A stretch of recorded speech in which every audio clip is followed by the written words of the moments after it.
You asked me before about the sea level, how quickly it was changed, right?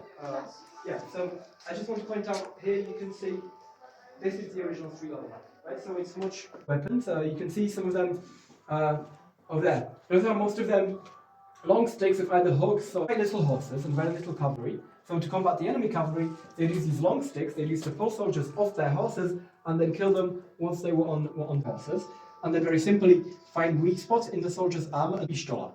Pistola means whistle in Czech because it made a kind of whistling noise when it was fired. Pistola is the word where we get the English word pistol from as well. So that as well has origins with the Czech. With the kind of Czech lance and the hussars. There's one more very famous word in Czech in basically every language in the world that has a Czech origin, which is the word robot. Which originates with the Czech word robota. Robota was kind of mandatory service that peasants had to do for their kind of lords. From this word, a Czech writer called Karel Čapek got the word robota, robot, and he made it into like these robots. Same on some of the stamps over there as well.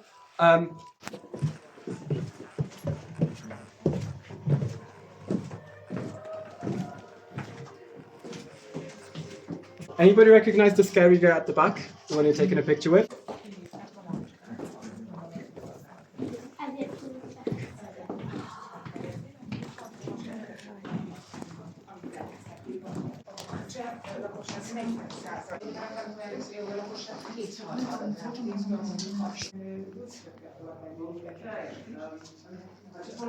This cathedral, he actually had nothing to do with the Czech lands. He was never here. The Czech lands didn't really even exist. Medieval people and their logic sometime before. His family kings, he was murdered on his way to Poland to put on an uprising. We don't really know who did it today, the Czechs.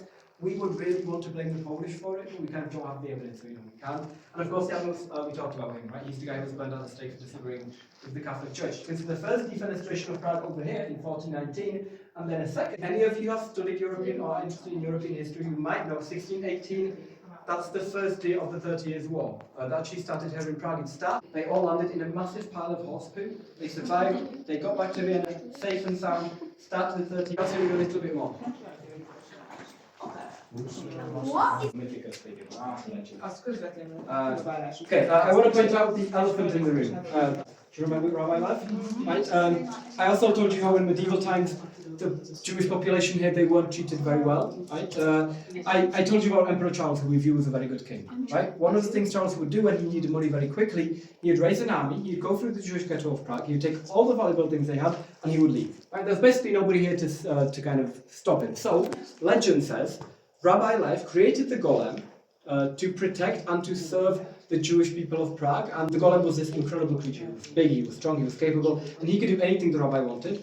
And the rabbi had a very simple way of telling the golem what he wanted him to do. He would have a little piece of paper, he would write a command onto that paper and put it into the golem's mouth, and the golem would do that command until the piece of paper was removed. Right? Then he would stop. Which worked fine for a while. As I said, he was big, he was strong, he was capable. He could do anything until one day on Friday, the rabbi forgot to remove the piece of paper out of the golem's mouth. And the golem continued working onto Saturday, which is Sabbath, when Jewish people shouldn't work. But because he was still working, he went completely crazy, started destroying and rampaging and killing. And before the rabbi managed to get to him and take the piece of paper out of his mouth, the damage was done. And the rabbi saw how irresponsible it was of him to have this kind of power in his possession. So he decided that he would hide the golem somewhere where nobody would ever find him. According to the legend, it's somewhere in an attic of a Prague synagogue, which, to be honest, super lame hiding spot. There's only like 5 or 6 synagogues in Prague, so if you really wanted to find him, feeling Indiana Jones-like, you could go probably through all of them in like an hour or 2-3 hours. So if you want to be famous, find the golem.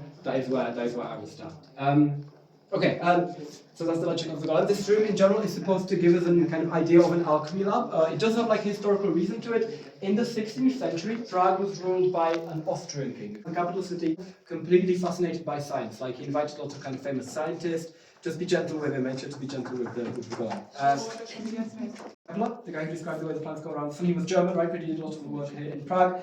Rudolf II himself, he wasn't a scientist, and he kind of fell victim to pseudo-scientific alchemy scams. He honestly believed he could find a way to turn stone into gold. He also believed he could find a potion of eternal youth. According to legend, Rudolf died drinking one of these potions that he believed would make him young forever. Now we know it's not actually true, but I find it quite funny, so if you want to believe it, of course, feel free to. Yes. Actually, can I have a question? Yes, of course. He made the golem up to this brain. A gólemet egy szájával használatot és az egyik alkalommal Péter kettős nem tudom, adott vagy nem adott, de sampat volt, és azzal elcseszte, és akkor a gólem egy nagy folytat. That was very bad. 17 people died in August of 2002 because of the flood, which is tragic. What is also tragic is 134 animals died in Prague Zoo because they weren't able to get all of them out in time. You can see the elephant over there. There's a nice story there as well.